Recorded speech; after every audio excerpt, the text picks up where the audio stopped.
Fonds de promotion de l'industrie. Votre partenaire privilégié pour la réussite de vos projets. Le contrat signé ce jeudi 1er avril entre le Fonds de promotion de l'industrie et China Gezhouba International Engineering d'un montant de 126 989 000 $ américains comporte trois composantes, à savoir la réhabilitation et modernisation du port de Kalemi, la construction du port militaire de Kalemi, ainsi que la construction du bâtiment administratif de la direction provinciale du Fonds de promotion de l'industrie FPI Tanganyika. La concrétisation de ce projet aura des incidences socio-économiques dans le désenclavement du corridor sud-est du pays, la facilitation du transport de personnes et de marchandises, la croissance des activités économiques et industrielles dans les 10 corridors. En réhabilitant ce port, l'objectif est d'augmenter la capacité mensuelle à l'importation tout comme à l'exportation de 1500 tonnes actuellement à 15 000 tonnes par an, en facilitant l'accostage de barges et de navires de gros tonnage, a indiqué Patrice Kitebi, directeur général du Fonds de promotion de l'industrie. Le Fonds de promotion de l'industrie est particulièrement heureux de participer à cette cérémonie de signature du contrat des travaux avec la firme chinoise Gezhouba Group pour la réhabilitation du port de Kalemi. Tout en vous souhaitant à vous tous une cordiale bienvenue à cet événement, particulièrement à ceux de nos hôtes venus de Kalemi, permettez-moi simplement de fournir en introduction à cette séance quelques indications sur l'importance stratégique du contrat qui sera signé dans les minutes qui suivent. Premièrement, le port de Kalemi est situé sur la côte ouest du lac Tanganyika et constitue, du fait de sa position géographique, un carrefour ou mieux, une plateforme logistique majeure offrant un lien stratégique qui permet de connecter le corridor nord-sud menant vers le port de Durban et les corridors centre et le nord qui conduisent respectivement vers Dar es Salaam et le port de Mombasa. Il s'agit donc d'un ouvrage dont on va dire qu'il est emblématique de l'intégration régionale par le biais du commerce continental. Deuxièmement, le port de Kalemi a été construit en 1931, donc depuis 90 ans.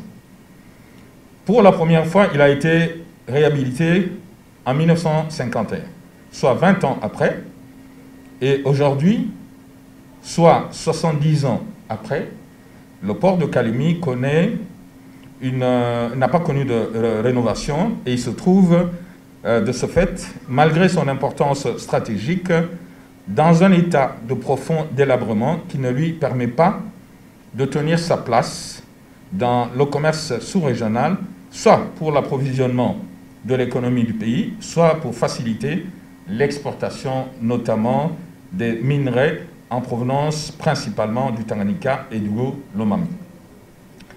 Troisièmement, la situation actuelle du port pourrait se résumer à travers 5 traits dominants. Il y a un phénomène d'ensablement du bassin d'eau entraînant comme conséquence que seuls des petites barges et des petits bateaux peuvent y accoster. Deuxièmement, il y a au port un grand nombre de bateaux qui ont échoué, créant de fait un encombrement inutile et un accès difficile aux quais. Troisièmement, les quais eux-mêmes sont dans une situation de dégradation extrêmement prononcée. Quatrièmement, les 2 grues qui existent ont été installées depuis 1950 et elles ne sont pas opérationnelles. Cinquièmement, enfin, aucun endroit n'y était prévu pour le chargement et le déchargement de gros véhicules. Vous avez un quai qui était prévu juste pour le chargement des des trains. Quatrièmement, le projet sur lequel le FPI travaille déjà depuis plus de 3 ans a pour objectifs principaux les objectifs ci-après. Premièrement, porter la capacité mensuelle à l'importation comme à l'exportation du porc de 1500 tonnes à peu près actuellement à 15 000 tonnes mensuellement, en facilitant l'accostage de barges et des navires de gros tonnage. Deuxième objectif, c'est d'étendre le terminal principal de 150 mètres de long en allant vers la profondeur du lac, de telle manière qu'on puisse y aménager un quai, un terminal conteneur.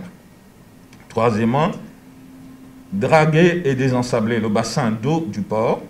Quatrièmement, réhabiliter un terminal pétrolier qui existe depuis de nombreuses années mais qui ne fonctionne pas. Cinquièmement, construire un nouveau quai passager. Sixièmement, créer un bassin tournant en face du port de manière à permettre les manœuvres des bateaux qui accostent ou qui doivent quitter le port. Septièmement, installer 6 nouvelles grues pour remplacer les 2 vieilles grues installées en 1950 et faciliter les opérations de manutention quai à bord, bord à quai. Huitièmement, construire plusieurs nouvelles facilités en termes d'entrepôts, y compris des entrepôts frigorifiques. Neuvièmement, réhabiliter l'ensemble des infrastructures du port, notamment les voies de circulation. Dixièmement, construire des parkings. Et enfin, créer un site qui devrait faciliter le déchargement et le chargement de gros véhicules. Cinquièmement, les modifications ainsi envisagées. Les aménagements ainsi prévus devraient permettre de créer les conditions pour l'accostage des bateaux de plus de 4000 tonnes et porter ainsi la capacité du port, comme je l'ai indiqué déjà, à plus d'1 500 000 tonnes annuellement, soit l'équivalent de 120 000 containers de 20 pieds. Avant de terminer, Excellences, distingués invités, je voudrais dire que le projet a 3 composantes, on va dire, principales. Mais il y a une composante qui est la composante majeure, c'est la réhabilitation du port. Ensuite, il y a une deuxième composante qui va être la dernière à être attaquée d'un point de vue de la stratégie d'implémentation du projet. C'est la construction du siège du FPI à Kalemi. Le FPI va avoir une activité extrêmement importante à Kalemi et on a ouvert depuis maintenant 2 ans une direction provinciale et maintenant on va construire le bâtiment du siège. Mais ce sera la dernière phase de ce programme qui est inclus dans ce contrat avec nos amis de Gezouba. Et la deuxième phase, la deuxième composante, elle n'est pas importante en termes de coûts financiers, mais elle est stratégique. Parce que le port de Kalemi fonctionne aujourd'hui avec en son sein à des installations militaires.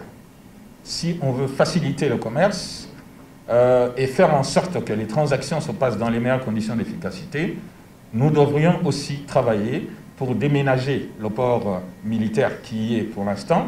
Et des contacts, il y a 2 ans et demi, 3 ans, avaient déjà été pris.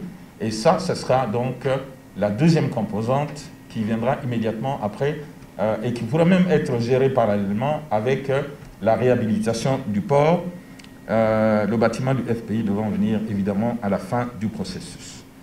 Voilà donc résumé le contexte du contrat que nous allons signer ce jour et qui devrait impacter, le FPI en est convaincu, la vie économique d'au moins 9 provinces de notre pays et réduire substantiellement les coûts des transactions et donc avoir un impact sur la croissance économique. J'ai dit et je vous remercie de votre aimable attention. Le développement de ce pôle de croissance pourrait motiver la création d'un parc industriel multisectoriel avec des effets d'entraînement sur les 9 provinces voisines, le Maniema, le Grand Kasaï, le Nord et Sud Kivu, le Olomami, le Lualaba et le Haut-Katanga, et à soutenir entre autres le développement de nouveaux espaces urbains où la population viendra s'installer et la création de nouvelles agglomérations industrielles.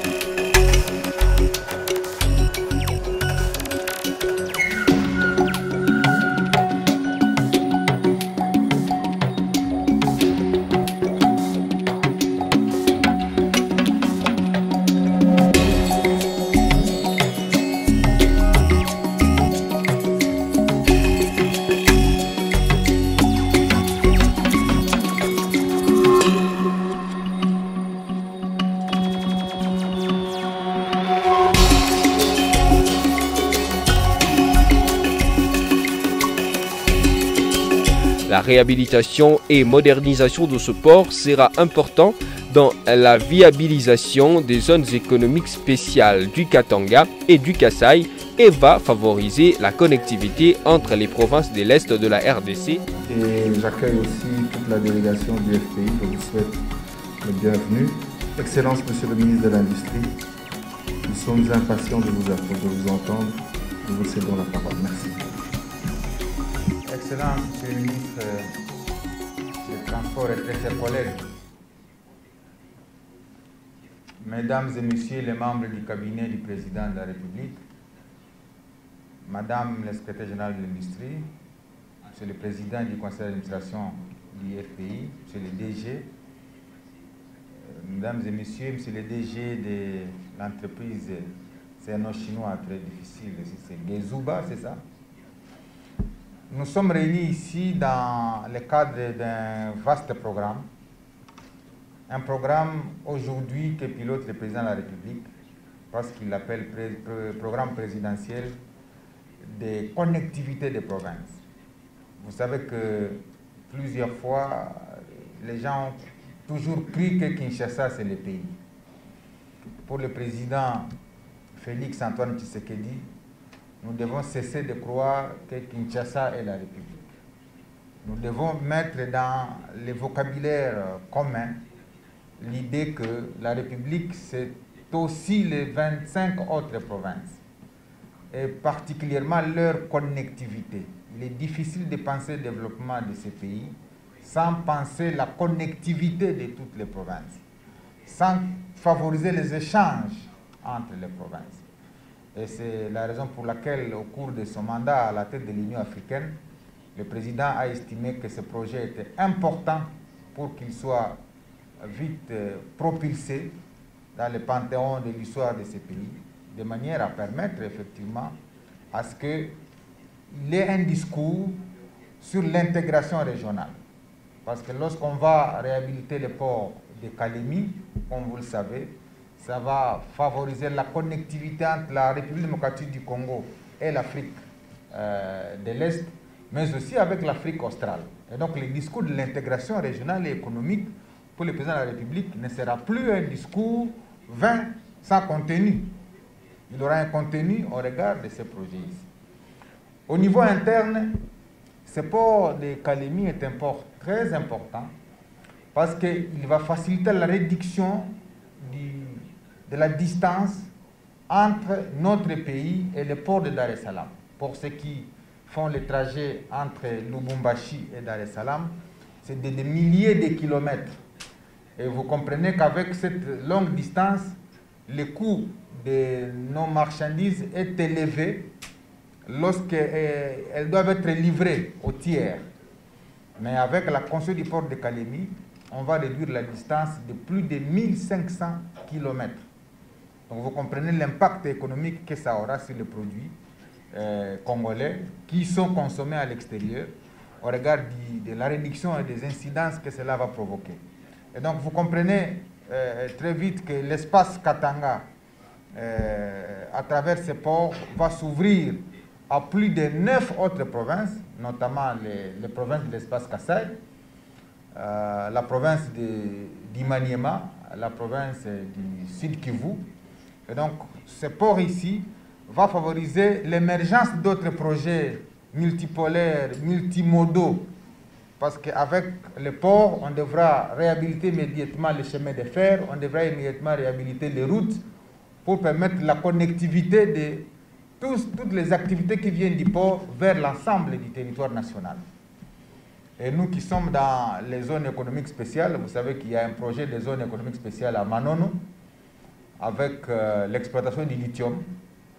Lithium qui est ce minerai utilisé actuellement dans la production de voitures électriques.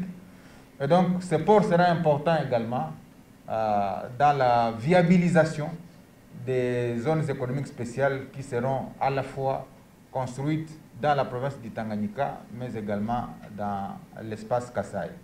Donc j'ai voulu vous donner cet aperçu général, ajouté aux objectifs que le DG a évoqués tout à l'heure pour montrer combien ce projet est très important pour la République démocratique du Congo et combien le président de la République y tient.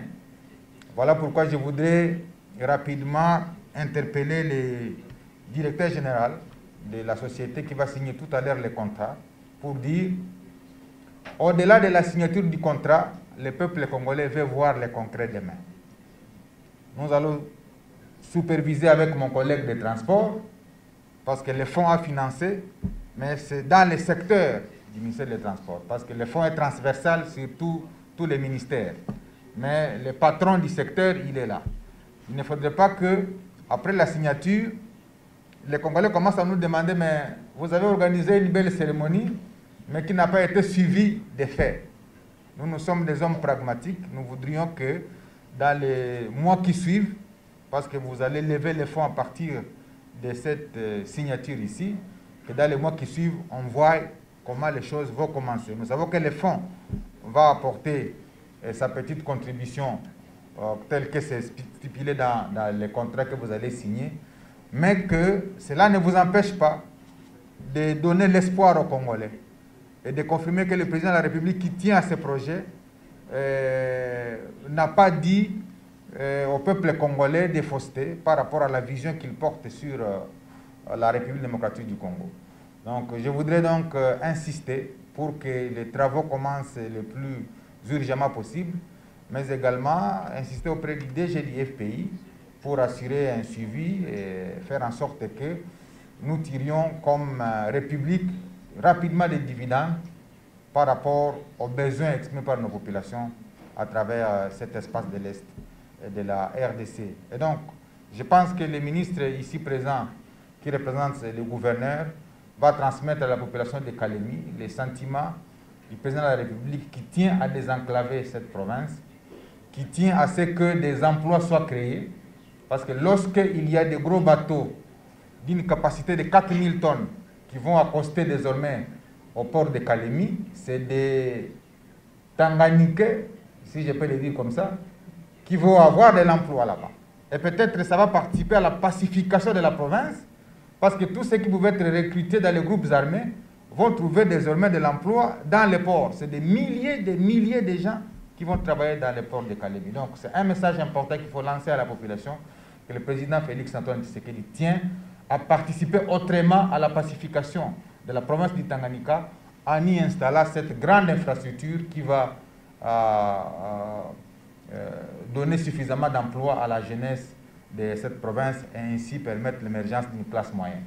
Voilà donc, mesdames et messieurs, c'est sur ce ton que je termine mon propos en vous encourageant et avec mon collègue en permettant que ce contrat soit signé et en vous assurant que nous aurons un œil très regardant pour que tous les articles soient exécutés au mieux et le plus urgemment possible. Ce projet va permettre au FPI de jouer un rôle prépondérant et catalyseur dans le développement économique du pays et également dans la politique d'intégration de la République démocratique du Congo dans la sous-région, particulièrement dans la communauté de pays d'Afrique de l'Est.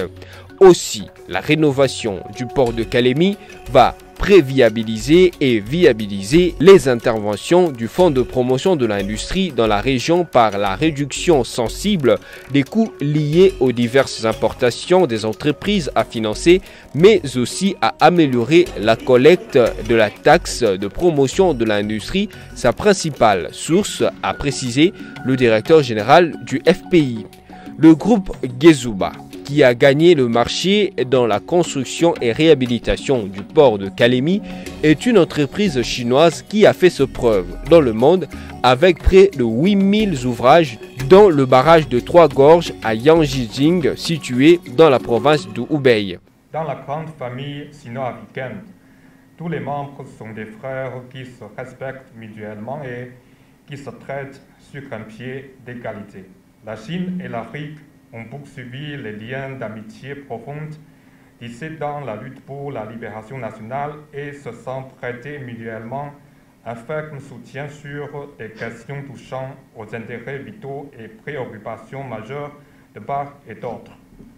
Nous avons porté haut levé l'étendard de la justice et de l'équité. Et ensemble, nous avons renforcé la place et l'influence des pays en développement dans le monde et préservé les intérêts globaux des pays en développement. Le réajustement de l'ordre international s'est accéléré en raison de la pandémie du Covid. Les nouveaux défis et la nouvelle donne appellent des nouveaux engagements et de nouvelles actions. Dans ce parcours historique extraordinaire, nous avons avancé main dans la main et avons montré par nos accomplissements que les pays en développement étaient tout à fait capables de donner une vie meilleure à leur population grâce à un travail persévérant et que la Chine et l'Afrique pouvaient tout à fait frayer par leurs propres efforts. Fonds des promotions de l'industrie. Votre partenaire privilégié pour la réussite de vos projets.